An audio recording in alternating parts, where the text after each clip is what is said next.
Hello students, मैं वंदना तिवारी आपके सामने कक्षा 10 की सहायक पुस्तक संचयन भाग 2 के कुछ शॉर्ट क्वेश्चंस लेकर आए हूँ। वो शॉर्ट क्वेश्चन आपको परीक्षा में अच्छे नंबर दिलाने में सहायक होंगे, क्योंकि 20 नंबर प्राइवेट कैंडिडेट के लिए जो शॉर्ट क्वेश्चंस होते हैं वो आपको परीक्षा में 20 नंबर दिलाने में सहायक होंगे। तो इसमें से कुछ शॉर्ट क्वेश्चंस ऐसे होते हैं जिसका ऑप्शन नहीं दिया रहता है, आपको अपने आप उसका ऑप्शन लिखना होता है। सही ऑप्शन चुनें और आंसर लिखें और 20 नंबर पाएँ। ऐसा इस क्वेश्चन में 20 नंबर जो प्राइवेट कैंडिडेट के लिए मिलता है, उसके लिए मैं आपके सामने शॉर्ट क्वेश्चंस लेकर आई हूँ। जो शॉर्ट क्वेश्चन पिछले परीक्षाओं में भी कुछ आ चुके हैं और अभी भी आने की संभावना है, तो मैं उस शॉर्ट क्वेश्चन का आंसर आपके सामने रख रही हूँ और मुझे आशा है कि मेरे प्रयास से आपको सफलता मिलेगी। अगर आपको लगता है कि मेरे प्रयास से सफलता मिलती है तो चैनल को लाइक कर लीजिए, सब्सक्राइब का बटन दबा लीजिए और बेल के बटन को भी दबा लीजिए, जिससे जो भी वीडियो डालूँ आपको नोटिफिकेशन मिल जाए। तो हम शुरू करते हैं क्वेश्चंस और उसके आंसर्स। तो क्वेश्चन नंबर 1 है कि हरिहर काका कहानी के लेखक कौन है। आप इसके आंसर में लिखिएगा हरिहर काका कहानी के लेखक श्री मित्रेश्वर हैं। दूसरा क्वेश्चन है हरिहर काका की कितनी संतान हैं। ऑप्शन में होगा तो भी ना हो तो भी आप लिखेंगे कि हरिहर काका की एक भी संतान नहीं थी, वह निसंतान थे। तीसरा प्रश्न यह आता है कि फसल उगने पर सबसे पहली भेंट कहाँ चढ़ाई जाती थी। आप आंसर में लिखेंगे ठाकुरबाड़ी में। फसल उगने पर पहली भेंट ठाकुरबाड़ी में चढ़ाई जाती थी। अगला क्वेश्चन है कि गर्मी के दिन में बच्चे कहाँ नहाते हैं। ऑप्शन लिखेंगे तालाब में। सपनों के से दिन में बच्चे गर्मियों की छुट्टियों में तालाब में नहाते हैं, ऐसा कहानी में आपको लिखा गया है। रेल बम्बा किसका नाम था। अगला क्वेश्चन है तो रेल बम्बा गुरुदयाल सिंह के स्कूल में पढ़ने वाला एक छात्र था जिसका नाम ओमा हुआ करता था। तो रेल बम्बा ओमा का नाम हुआ करता था, जो गुरुदयाल सिंह के स्कूल में पढ़ने वाला एक छात्र था, जो कभी भी अपना गृह कार्य होमवर्क दिया गया कभी नहीं करता और शिक्षकों द्वारा मार खा लेने को वो सस्ता सौदा समझता था।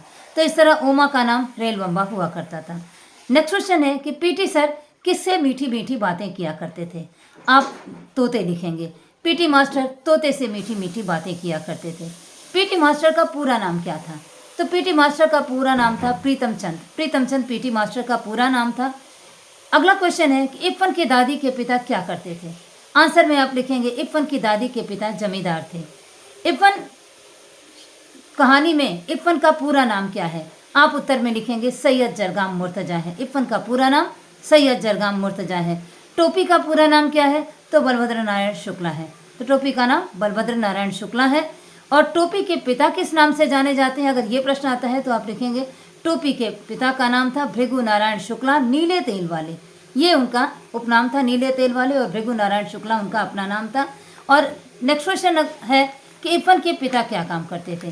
तो आप उसको लिखेंगे ऑप्शन जिलाधिकारी या कलेक्टर। इरफान के पिता कलेक्टर थे। अगला क्वेश्चन है कि चरवाहे ने कहाँ बकरियां चराना बंद कर दिया। चरवाहे ने कहाँ बकरियां चराना बंद कर दिया। तो आंसर में लिखेंगे पहाड़ों पर। अगला क्वेश्चन है भेड़िए के मुंह किसका खून लग चुका था। आंसर में लिखेंगे बकरियों का। नेक्स्ट क्वेश्चन है बाबा भारती कहाँ रहते थे। अगला क्वेश्चन है बाबा भारती गांव से बाहर एक छोटे से मंदिर में रहा करते थे। नेक्स्ट क्वेश्चन हार की जीत कहानी में डाकू का क्या नाम था। आप आंसर में लिखेंगे खड़ग सिंह। हार की जीत कहानी में डाकू का नाम खड़ग सिंह था। अगला सवाल था कि तमिल भाषा में तिरु शब्द का क्या अर्थ होता है। आप लिखेंगे श्री। तमिल भाषा में तिरु शब्द का अर्थ श्री होता है। अगला सवाल है तमिल भाषा में कुरल का क्या अर्थ होता है। तो आप लिखेंगे कुरल का अर्थ होता है दो या दो से भी कम लाइनों में समाप्त होने वाली पंक्तियों में लिखे गए कविताओं का, या दोहे आप इसको कह सकते हैं। दो या दो से कम पंक्तियों में भी समाप्त होने वाले दोहे का नाम कुरल होता है, जिसको तमिल में दोहे को तमिल में कुरल कहते हैं। अगला सवाल है तिरुवल्लुवर की माँ किस जाति की थी। आप आंसर लिखेंगे दलित जाति की थी। तिरुवल्लुवर की माँ दलित जाति की थी।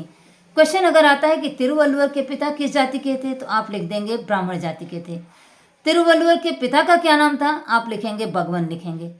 भगवन था, ब-ग-व-न। तिरुवल्लुवर के पिता का नाम भगवन था। और अगर पूछे क्वेश्चन कि तिरुवल्लुवर की माता का क्या नाम था, तो आप लिखेंगे तिरुवल्लुवर की माँ का नाम आदि था। अगला सवाल है कि तिरुवल्लुवर के पिता माता ने क्या व्रत ले रखा था। आप आंसर में लिखेंगे कि सदैव घूमते रहने का व्रत ले लिया था। विदेशी अतिथियों ने परफेक्ट जेंटलमैन की उपाधि किसे दी थी। आप उत्तर में लिखेंगे लेखिका महादेवी वर्मा की लिखित कहानी नीलकंठ में मोर का नाम जो नीलकंठ था, तो नीलकंठ को विदेशी महिलाएं या विदेशी लोग जो उनको देखने आते थे वो उनको परफेक्ट जेंटलमैन की उपाधि देते थे।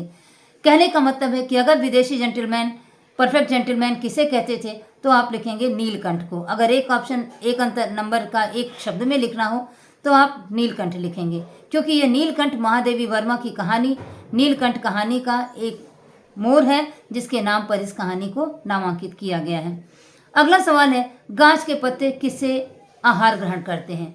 आप आंसर में लिखेंगे सूर्य की किरणों से। गाछ के पत्ते सूर्य की किरणों से आहार प्राप्त करते हैं। अगला सवाल होता है, हरिहर काका कहानी के लेखक कौन है? तो श्री मिथिलेश्वर लिख लीजिएगा। हरिहर काका के कितने संतान थी? ये तो वे निसंतान थे। टोपी शुक्ला के लेखक का क्या नाम था? डॉक्टर राही मासूम। टोपी शुक्ला के लेखक का नाम डॉक्टर राही मासूम रजा था।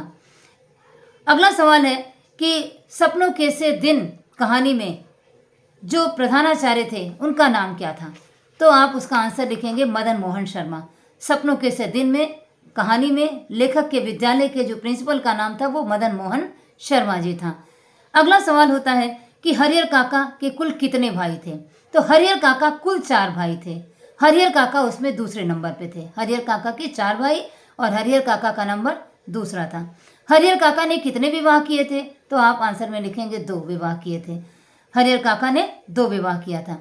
हरिहर काका के पास अपनी जमीन कितनी थी? तो आप लिखेंगे 15 बीघे। हरिहर काका के पास अपने हिस्से की 15 बीघे। और हरिहर काका के परिवार के पास कितनी जमीन थी? तो आप लिखेंगे 60 बीघे। 60 बीघे जमीन हरिहर काका के परिवार के पास थी, जिसमें 4 भाइयों में 15-15 बीघे हिस्से का भाग हो जाता है। तो हरिहर काका का अपना हिस्सा 15 बीघा और पूरे परिवार में 60 बीघे खेत था। इस तरह कोई भी क्वेश्चन आता है तो आप संशय में मत पड़िएगा, आप आंसर लिख दीजिएगा। हरिहर काका के पास तो 60 बीघे खेत थे। इस तरह आपके सामने मैं कुछ शॉर्ट क्वेश्चंस का आंसर लेकर आई हूँ। मुझे आशा है आपको परीक्षा में अच्छे नंबर दिलाने में सहायक होंगे और अच्छे नंबर दिलाएं, मुझे इसकी आशा है। एग्ज़ाम के लिए आपको ऑल द बेस्ट।